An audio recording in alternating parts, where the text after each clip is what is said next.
Қызылорда телеарнасының тікелей эфирінде өзек жарды хабар армысыздар.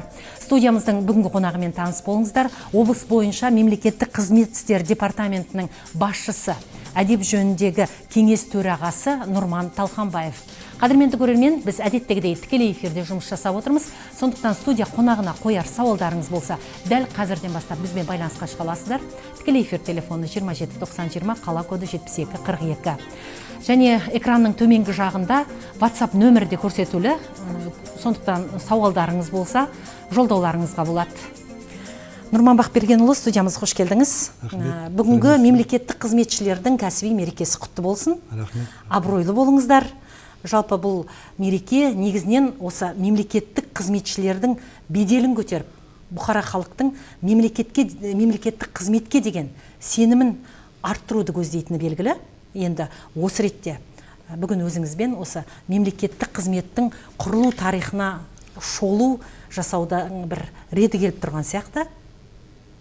Қысқаша, аз-маз шолу жасасаңыз. Мемлекет басшысы 2013 жылы 23 маусымда мемлекет қызметшілер күні болып белгіледі. 2014 жылдан бастап бұл мереке тойлана бастады. Негізі 2002 жылы Біріккен ұлттар ұйымында мүше елдердің арасында осы мемлекеттік қызметшілер күнін атап өту жөнінде ұсыныс жасалған болатын. 1995 жылы Қазақстан егемендік алғаннан кейін алғашқы рет мемлекеттік қызмет туралы нормативтік актілер қабылданды. Ол кезде бірақ қазіргі заңдағыдай, қазіргі талаптағыдай мемлекеттік қызметке кіру қазіргідей тест арқылы басқа талаптар жоқ болатын. Ол кезде тағайындау арқылы мемлекеттік қызметке тағайындалатын. Онан кейін 1998 жылы тұңғыш рет ТМД елдерінің арасында мемлекеттік қызмет жөнінде агенттік құрылды Қазақстанда. 99 жылы алғашқы рет мемлекеттік қызмет туралы заң қабылданды. Сол заңның аясында бүгінгі күнге дейін мемлекеттік қызмет туралы заң жұмыс жасап келе жатыр. Енді 2015 жылы елімізде 100 нақты қадам ұлттық жоспары қабылданды. Осыған сәйкес осында мемлекеттік қызметкерлерге мемлекеттік кәсіби аппарат құру жөнінде нақты қадамдар жасалды, оған талаптар қойылды. Яғни оның тұжырымдамасы жасалды. Соған сәйкес 2015 жылы мемлекеттік қызмет туралы заңдарға өзгертулер мен толықтырулар енгізіліп, бүгінгі күнге дейін сол заң жұмыс жасап келе жатыр. Енді өзіңіз осы айтып отырған 100 нақты қадам ұлт жоспарының алғашқы 15 қадамы осы кәсіби мемлекеттік аппарат құруға бағытталып отыр. Енді осы 15 қадамдағы тапсырмалардың аймағымызда нақты кезеңде орындалуы қандай? Өте дұрыс сұрақ. Әр мемлекет болып қалыптасу үшін оның жоспары болу керек, даму жоспары болу керек, оның мықты білікті кадрлері болу керек. Міне осы бағытта мемлекет кез келген бағдарлама қабылдайтын болса, халыққа әртүрлі жоспарлар жасайтын болса, сол жоспарды іске асыратын мемлекеттік саяси және мемлекеттік қызметшілер басшылық жасап осы жұмыстар іске асырылады. Сондықтан мемлекеттік жоспарды орындауға мықты, білікті, кәсіпқой, заманның талабына сай, бәсекеге қабілетті, қазіргі заман трендтерін білетін мықты кадрлер басқару керек, жастар басқару керек. Осы бағытта мемлекет 100 нақты ұлттық жоспар қадамын қабылдады.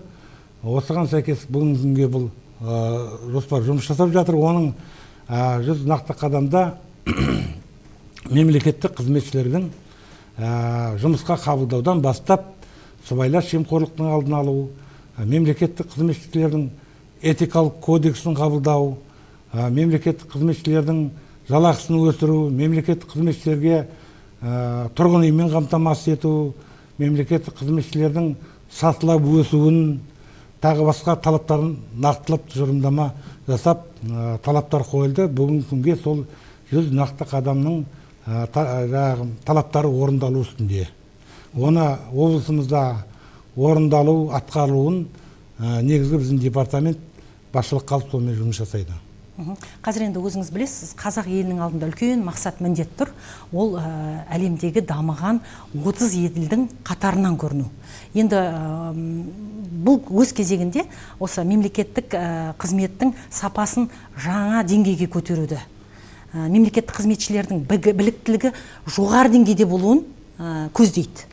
Жаңа әлгінде өзіңіз айтып отырсыз ғой, енді осы талап үдесінен шығу бүгінде қаншалықты мүмкін болып отыр. Жалпы облыстағы мемлекеттік қызметтің бүгінгі жай-күйіне тоқталып өтейікші. Жалпы біз енді мемлекеттік қызмет, қанша мемлекеттік қызметші бар бүгінгі таңда аймақта. Олардың негізінен кімдер құрап отыр? Қай жастағы азаматтар?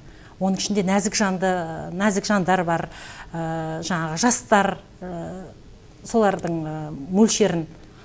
Өте дұрыс сұрақ, рахмет. Жалпы облысымызда бүгінгі күнге штат бойынша 3677 мемлекеттік қызметкер болу керек.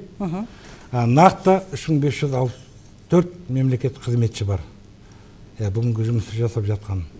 Оның 14-і саяси мемлекеттік қызметші, біреуі А корпусының мемлекеттік қызметшісі, 1618 нәзік жандар бар.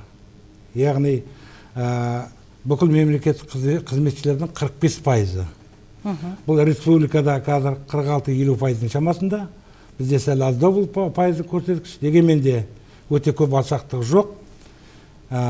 Әйелдердің 365-і басшылық қызметте жұмыс жасайды бүгінгі күнге облысымызда. 5-еуі басқарма басшысы, 5-еуі департамент басшысы. Жалпы 29 жасқа дейінгі 548 жастар құрайды мемлекеттік қызметшілердің құрамында. Бұл қанша пайызы? Бұл енді примерно 18-19 пайызға кетті. Жалпы қазіргі таңда мемлекеттік қызметке деген жастардың қызығушылығы жоғары деп айтыламыз ба? Әрине жоғары. Бұл жөнінде бізде жас мемлекетшілер мектебі бар біздің жанымызда. Біз сол жастарды оқып жатқан, оқу бітіретін, жоғарғы оқу орнын бітіретін жастармен үнемі кездесу жасап тұрамыз. Оларды мемлекеттік органдарға практикаға жіберіп, оларға лекция оқып, мемлекеттік қызметтің қиындығын, жауапкершілігін, қалай өту керек екенін, қандай талаптардан, қандай кедергілерден өтетінін, қандай шектеулерден тұратынын барлығын түсіндіріп, алдын ала дайындаймыз. Уақыты келген кезде жоғарғы оқу орнын бітіргеннен кейін олар конкурстық негізде кез келген мемлекеттік вакансиялық қызметіне жұмысқа кіруге мүмкіндіктері бар. Ал осы мемлекеттік қызметке мынау тұруға конкурс әділ өтетініне, қаншалықты әділ өтетініне сенімді бола аламыз? Енді көптің ойында жүрген бұл күдікті сұрақ. Мен оған былай айтар едім. Қазір мемлекеттік қызметке случайно кездейсоқ кіру мүмкін емес болып қалды. Өйткені оған қойылып тұрған талап, оған кіретін қойылып тұрған ережелерді орындау мүмкін емес. Кез келген адам кездейсоқ өтіп кетуі. Өйткені оған өту үшін алдын ала тест жұмыстарынан өту керек, яғни іріктеуден өту керек. Іріктеудің бірнеше саласы бар. Ол іріктеуден өту үшін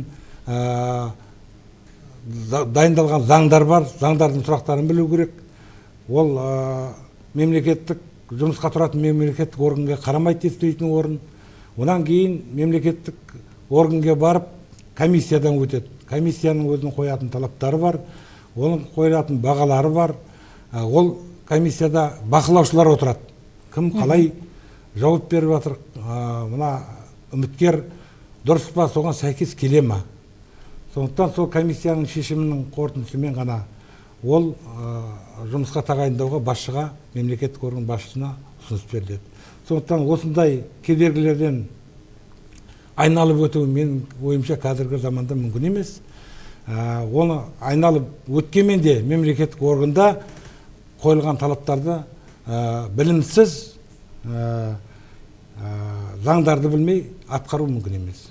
Сондықтан қазір мемлекеттік қызметшілер осы кедергілерден өткеннен кейін барып қабылданады. Қазір бүгінде мына департаменттің осы халықпен арадағы байланысы қаншалықты тығыз орныққан. Енді мынау заңсыз тағайындаулар орын алған жағдайда олар кімдерге, қай жерге, қай мекемеге өздеріңізге арызданады ма? Арыз шағымды қайда жолдайды? Жалпы лауазымды тұлғалар қаншалықты жауапкершілікке тартылады? Осы жөнінде арнайы бір бүгінде қол жеткізіліп отырған фактілер кездесіп отыр ма? Енді біз сол конкурстың дұрыс өтпеуін бақылайтын мемлекеттік органның біріміз. Облысымызда, өңірімізде өтетін конкурстың барлық конкурстарына біздің онлайн режимде немесе біздің мамандар қатысу есебінде соларға араласып отырады, соның өтуін бақылайды. Екіншіден, конкурсқа түскен бірнеше үміткердің ішінде, егер мен конкурс кезінде маған дұрыс баға қойылған жоқ, менің жауабыма дұрыс баға берілген жоқ, әділет өтпеді деген жағдайда бізге шағымданады. Біз шағымына сәйкес заңдылыққа қаралған әр конкурстың құжаттамалары сақталады. Аудиозаписі, видеозаписі, сол запистердің біз барлығын алып, арнайы тексеру ұйымдастырылып, ол жұмыстарына талдау жасаймыз. Талдау нәтижесінде егер конкурс дұрыс өтпеді деп танылатын болса, сол конкурсты өткізген комиссия мүшелерінің барлығы жазаға тартылады.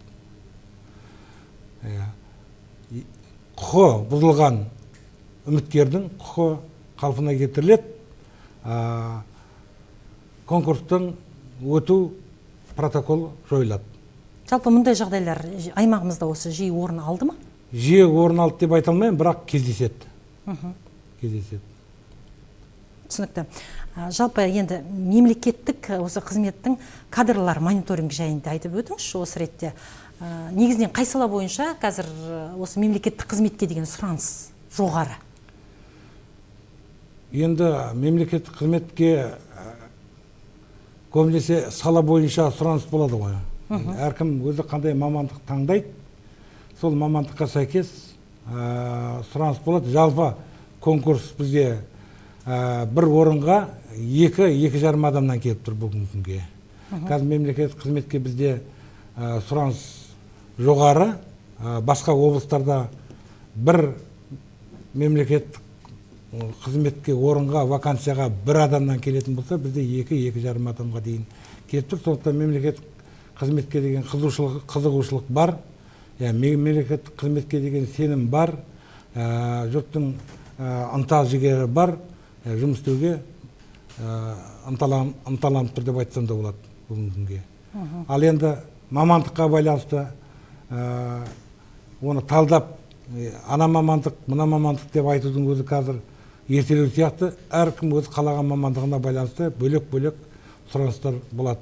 Экономистер керек, энергетиктер керек. Қазіргі мынау цифрландыру заманына байланысты IT технологияны игерген азаматтар көбінесе сұранысқа ие бола бастады. Қазір өмірдің, заманның дамуына байланысты мамандықтар да өзгере бастады, сұраныстар да өзгере бастады. Жалпы мынау меритократия, мемлекеттік қызметшілердің бір сатылап өсуін, осыны қамтамасыз ететін осы меритократия қағидаты қазір қалай жұмыс жасауда? Осыған да бір тоқталып өтсеңіз. Өте орынды сұрақ. Жалпы 100 қадам ұлт жоспарында бір тармағында сол меритократия заңдылықтарын сақтау, принциптерін сақтау болып табылады. Негізі конкурс 3 сатыдан өтеді. Бірінші сатысы мемлекеттік қызметшілер, мемлекеттік мекемелердің ішкі конкурсы. Яғни вакансия болған жағдайда әуелі сол вакансия болған мемлекеттің бос орынға сол ішкі конкурс өтеді. Ішкі конкурста тек сол мекеменің ішіндегі қызмет жасап жүрген адамдар ғана түседі. Яғни бұл сатылап өсуге, меритократияның сақталуына мүмкіндік береді. Басқа жақтан ешкім түспейді.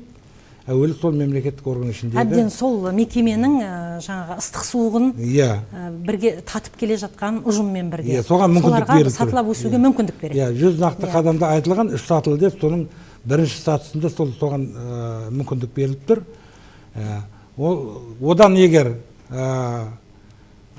конкурс таңдай алмаса, онда мемлекеттік органдардың ішінде өтеді.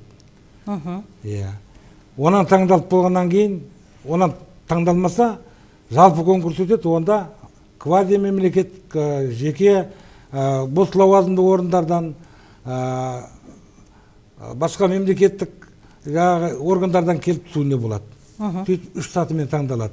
Енді бұлай есептеп қарап отырсақ, конкурс нәтижесінде мына ішкі конкурсқа мемлекет қызметшілердің ішкі конкурсына өткен жылы 328 тұлғаның 237-сі өтіпті. Яғни бұл 72% меритократиялық жолмен қызметке келіп отыр. Бұл 1917 жылы 55% болса, 2017 жылы 55% болса, 2018 жылы 66% еді. Яғни жылына 10-12%-ға меритократиялық тәртіппен, принциппен жұмысқа қабылдау принциптері орындалу көрсеткіштері дұрыс болып келеді. Бұл деген сөз біздің жастардың, мемлекеттік қызметшілердің өзіне сенімділігін жоғарылатады, арттырады, жұмыс істеуіне, өсуіне толық мүмкіндік болады деген сөз. Түсінікті. Енді мынау байқап отырсақ, бүгінгі таңда көбінде осы мемлекеттік қызметшілерге қойылатын енді шектеулер бар, енді мынау бұқаралық ақпарат құралдарында, енді оның ішінде мынау қазір енді әлеуметтік желілер бар, сайттар бар, жалпы орынды, орынсыз енді айыптаулар болып жатады. Енді осы ретте жалпы мемлекеттік қызметшілерге жалпы қандай шектеулер бар? Және олардың мынау ақ-қарасын қалай ажыратуға мүмкіндік болады? Жалпы бүгінде мынау анонимдік тұрғыда сіздердің өздеріңізге де халықтан түсіп жатқан арыз-шағымдар болатын шығар. Жалпы осы жайларға қаншалықты көңіл бөлініп отыр бүгінгі таңда? Біріншіден, мына мемлекеттік қызметшілерге сын мәселесіне байланысты айтайын. Арыз, шағым, сын мәселесі. Сын болу керек. Бірақ сын шын болу керек. Әділ болу керек. Өтірік айтылмау керек. Сол сынның арқасында кадрлер дұрыс тәрбиеленеді, өзін өзі жауапкершілікке тәрбиелейді, жауапкершілігі, орындаушылық қабілеті жоғары болады деп ойлаймын. Сыннан қорқатын қазір заман емес. Әр мемлекет қызметші сол сынмен өзі тәрбиелейді, өзінің келешегіне, болашағына үлкен жұмыс жасайды деп ойлаймын. Ал енді мемлекеттік қызметшіге тағайындаған күннен бастап оған үлкен жауапкершілік жүктеледі. Өйткені кез келген мемлекеттің қызметін орындаудың кезде ол мемлекеттің атынан сөйлейді. Мемлекеттің бағдарламасын орындайды. Халық пен мемлекеттің ортасындағы алтын көпір мемлекеттік қызметшілер арқылы жүреді.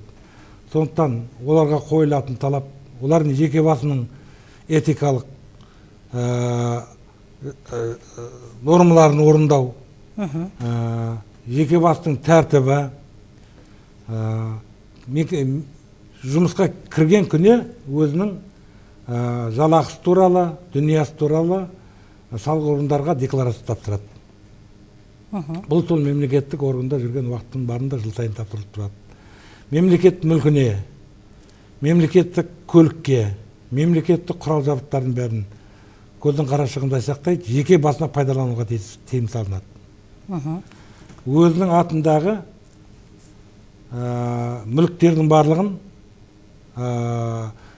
кәсіпкер болса сенімді басқаруға беруге міндетті. Мемлекеттік қызметкер депутат бола алмайды. Ол заңмен қатал шектелген. Мемлекеттік қызметкер қосымша жалақы жасай алмайды. Ғылыми жұмыспен, педагогикалық жұмыстан басқа жұмыстарға. Осындай әртүрлі шектеулер бар. Осы шектеулерге орындауға мемлекеттік қызметші міндетті. Өйткені бұл мемлекеттік қызмет атқарып жүргенде кедергі келтіретін жайттар деп айтсам болады. Сондықтан осы мәселені орындауға міндетті. Енді қызметтік автокөлікті осы жеке мақсатта пайдаланатын мемлекеттік қызметшілерге жалпы арнайы жаза қарастырылған ба? Енді шектеу бар дедіңіз. Ол үшін ол арнайы жаза көріле ме оған? Жалпы біздің аймақта бұндай фактілер жиі орын алып отыр ма? Бұл енді өткен жылы бізде болған департамент басшысының пайдаланғаны, ауыл әкімдерінің пайдаланған жеке автокөлікті жеке мақсатына. Енді шектеуде айтылған ғой, мемлекет мүлкін жеке басқа пайдалануға тыйым салынады деп. Соның бірі автокөлік. Автокөлік тек мемлекеттік мақсатта ғана пайдалану керек. Егер ондай анықталған жағдайда, ол мемлекеттік органның, сол қызметкерінің тәртіптік ісі қаралады. Алқалы орган тәртіптік кеңесте сөйтіп оған құқықтық баға беріледі. Ескертуі, сөгісі, басқа тағы да шаралары бар мемлекеттік органның басшысына. Егер бұл қайталанатын болса, онда мемлекеттік қызметтің кетуіне тура келеді. Ал енді қазір бұған байланысты қандай жұмыс жүріп жатыр деп айтсаңыз, біз енді бұған байланысты облыс әкімінің аппаратымен, іс басқармасымен бірлесіп жұмыс жасап жатырмыз. Қазір енді көліктердің барлығы іс басқармасының балансында, мемлекеттік органның басшылығының көліктерінің бәрі. Міне сол көліктерді пайдалану ережесін қазір бірлесіп қарап, демалыс күндері көлікті пайдалануға үзілді кесілді тыйым салу. Егер ол көлікті пайдаланса, оған жүргізушісіне жалақы төлеу керек, оған қосымша бюджеттен тыс жанар жағармай мәселелеріне байланысты қосымша қаражат қаралу керек. Сондықтан оның барлығы облыстың әкімнің орынбасарының рұқсатымен ғана демалыс күндері командировка сапар болған жағдайда соның рұқсатымен ғана рұқсат етілетін болып, соны шешіп қазір осы бағытта жұмыс жасалып жатыр. Қызметтік көліктердің біразына қаражатқа қарап қазір жұмыс жасап жатыр. GPS қою жөнінде ұсыныстар жасалды. Бұл мақсатта бұрын қойылған GPS-терді қайттан жөндеуден өткізіп, соны іске қосу жөнінде тапсырмалар берілді. Яғни ауданға қала әкімдерінің балансындағы машиналардың барлығы осылай қадағаланатын болады. Ал енді елдің ортасында жаңағыдай жеке мақсатқа пайдаланып жүрген жағдайлар болатын болса, біздің мемлекеттік қызметтер департаментіне суретін немесе пайдаланып жүрген адамдардың деректерін жіберсе, біз олардың мәселесін анықтап тексеретін боламыз. Нақты дерекке қатысты ғана мәселе көтеріп, нақты дерекке қатысты. Түсінікті. Жалпы ал мемлекеттік қызметшілердің құқықтары жайлы айтайықшы. Олардың құқықтары қаншалықты қорғалып отыр? Мемлекеттік қызметшілердің құқықтары қорғалады. Оның ешқандай олардың құқықтарына ешкім кедергі келтіруге немесе зиян келтіруге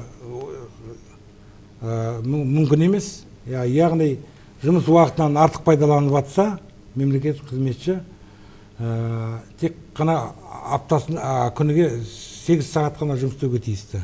Тиісті, бірақ енді артық жұмысқа жегіліп жататын кезеңдерде болады ғой. Енді оған байланысты мына еңбек заңдылығына байланысты мәселе бұл. Егер шұғыл жұмыстар шығып жатса, енді қазір осы мысалға карантиннің кезінде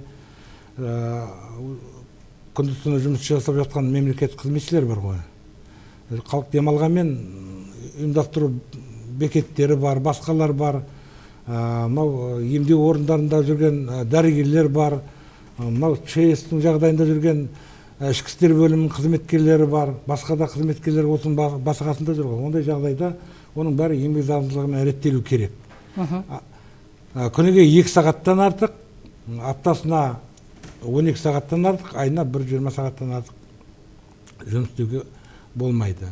Осы енді артық болған жұмыс жағдайда артық жұмыс істеген уақытына ақшасы төлену керек, немесе келесі күні ол қалаған уақытта демалысы берілу керек. Сөйтіп, оның жеке құқы сақталу керек. Мемлекеттік қызметшілерінде жеке өмірі бар, жанұясы бар, басқа да өзінің жеке басына дамытуға жұмсайтын уақыттар керек. Сондықтан барлық азаматтармен бірдей мемлекеттің қызметшілерінде құқықтары осылай қорғалуға тиісті. Әр мемлекеттік орган басшысы осыған жауапкершілікпен қарауға міндетті. Жақында енді бізде президент әкімшілігінен үкіметтің канцеляриясынан агенттіктен бірлескен хат келді. Осындай мемлекеттік қызметшілердің артық жұмыс істеу фактілерін мониторинг жасау жөнінде. Біз арнайы топ құрып жұмыстарды жасадық, 41 мекемені арыладық. Өкінішке орай артық жұмыс істеп жатқан фактілер болды. Біз бірінші жолға оларға түсіндірме жұмыстарын жүргіздік. Алдағы уақытта бұл қайталанатын болса, бұл тәртіптік жаза көрілетін болады. Және қазір президент әкімшілігі бұған мониторинг жасап отыр. Мына қазіргі пандемия дертінің таралуына байланысты біз бұл жұмысты уақытша тоқтатып тұрмыз. Өйткені қазір нормативке сәйкес келмейді. Істеліп жатқан жұмыстардың ауқымы өте жоғары. Мезгілмен санаспай жұмыс жасауда, сондықтан ол тоқтатылып тұр. Алдағы уақытта бұл жұмыс бірақ жалғасын табатын болады. Енді осы мемлекеттік қызметшілер арасындағы бір кадрлардың тұрақсыздығы байқала ма? Енді кадрлардың тұрақсыздығы негізінен енді әркімнің өзінің ішкі жағдайына байланысты болады. Кадрлар ауысуы болып тұрады. Біреулер көшуіне байланысты, біреулер басқа жаққа қызмет ауысуына байланысты. Біреулердің бұл енді себептерін саралай келгенде ғой. Енді жалақы жоғары қызметтерге, жалақы жоғары орындарға, жұмысқа шақырылуына байланысты ауысулар болып тұрады. Сон тек сол негізінен осы жағдайларға байланысты. Осы жағдайларға байланысты. Өйткені қазір бізде мемлекеттік қызметке қызметке қызығушылық біздің облыста басқа облыстарға қарағанда бөтен емес.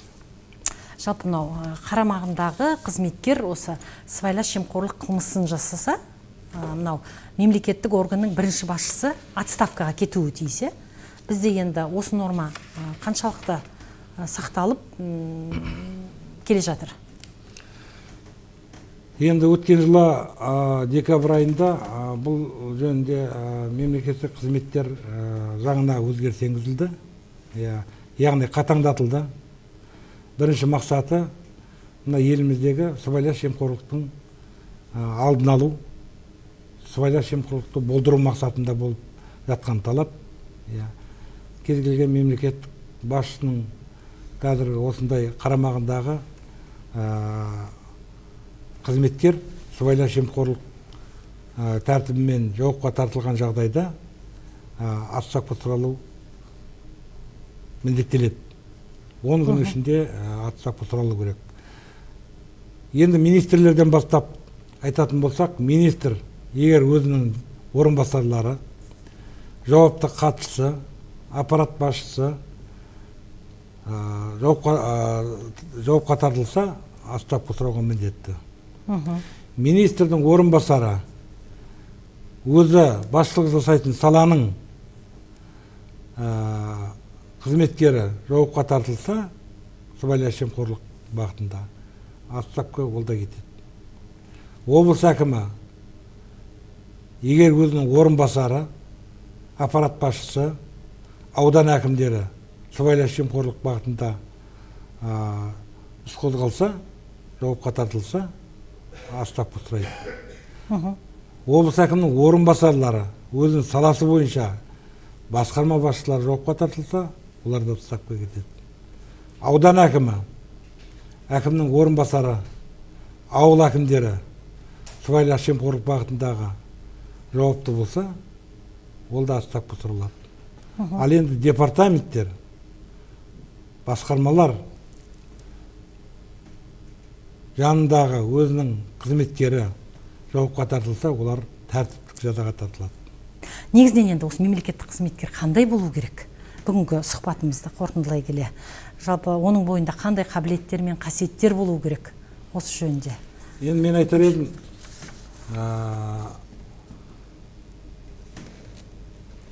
мемлекеттік қызметкер біріншіден патриот болу керек. Өзінің отанын, өзінің өңірін сүйу керек. Өзінің отанын, өзінің ортасын қадірлеу керек. Шыншыл болу керек, адал болу керек. Осы бағытта өзін ұстай алса, ары қарап қалған мәселесіне байланысты өзін тәрбиелеп алуға мүмкіндігі бар. Ең бірінші қасиет таза, адал, патриот болу керек мемлекеттік қызметші. Білімді болу керек. Өзі ішкі, сыртқы қабілеті соған дайын болу керек. Соңғы сұрақ, жалпы мемлекеттік тілді білуі міндетті ме мемлекеттік қызметкердің? Мемлекеттік тілді білу міндетті. Міндетті. Қазір бізде ресми тіл, яғни мемлекеттік тіл бар. Енді ресми тіл басқа кім қай тілді біле, сол тілде сөйлей алатын мүмкіндіктері бар. Біз көп ұлттық мемлекетпіз. Негізі қазақ тілін білу құпталады. Өйткені қазақ тілімен бірге қазақтың бойындағы бүкіл қасиеті сол тілмен байланысты. Сондықтан қазақ тілін білген азаматтар мемлекеттік қызметте емін-еркін жұмыс істеуге кепілдік бар. Енді басқа тілді білетін азаматтарға ондай кепілдік жоқ деп айтылмаймын, бірақ дегенмен де жұмыс істеуге жеңіл болады. Қазір заманның талабы сол, қазақ тілін білуге үйренушілерге деген ынталық жоғары. Енді бұрын біз совет үкіметінің тәрбиесінен өттік. Бізге кезімізде орыс тілін білмесең бір екінші сортты адам деп қарады. Қазір заман өзгерді. Қазір министрлер, депутаттар қазақ тілін дұрыс білмесе де, сол қазақ тілін сөйлеуге ынталанып жатыр. Дегенмен бұған біз қанағаттануымызға болмайды. Барлық осы елдің көлемінде тұратын, әсіресе мемлекеттік қызметші қазақ елін сыйлағандық болып есептеледі, қазақ тілін білуге, туған тілін білуге әрине міндетті дейсіз. Нұрман Бақбергенұлы, бүгінгі кәсіби мерекелеріңізбен тағы да өздеріңізді құттықтаймыз. Уақыт тауып біздің эфирімізге келіп, келгеніңізге, сауалдарымызға жауап бергеніңізге көптен көп алғысымызды білдіреміз. Жалпы мемлекеттік қызметкерлер осы мәртебелі міндеттерін абыроймен алып жүрулеріне біз тілекшіміз. Рахмет. Қадірменді көрермен, өздеріңізбен тікелей эфирде келесі сейсенбіде жүздескенше аман саулықта болайық.